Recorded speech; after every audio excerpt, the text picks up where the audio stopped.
Guys the OG മന്തി always my favourite മന്തി ഒരെണ്ണം പരിചയപ്പെടാം. ഗൈസ് ഇത് ഹൈദരാബാദി മന്തിയാണ്, നാട്ടിൽ കിട്ടില്ല. ഇത് തിന്നാനായിട്ട് വണ്ടി വിളിച്ച് വരാറുണ്ട് ഞാനിവിടെ.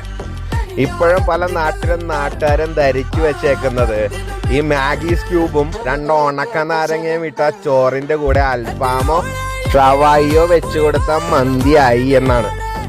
ഈ പറഞ്ഞ ഷവായോ അൽഫാം ഇല്ലെങ്കിൽ കൂടെ കിട്ടുന്ന ചോറ് വായിൽ വെക്കാനും പറ്റൂല, ഉളുമ്പ് ഫീലായിരിക്കുള്ളു. അതാണോ യഥാർത്ഥ മന്തി?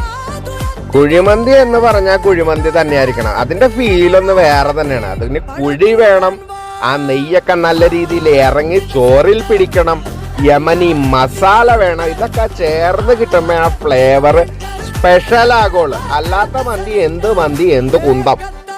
മന്തിയുടെ പേര് ഉണക്കച്ചോറിൽ നിന്നും മണ്ടന്മാരാകുന്ന കുറെ ആൾക്കാരുണ്ട്. ബട്ട് അവർ അഡാപ്റ്റഡ് ആയി ഇതിനോട്.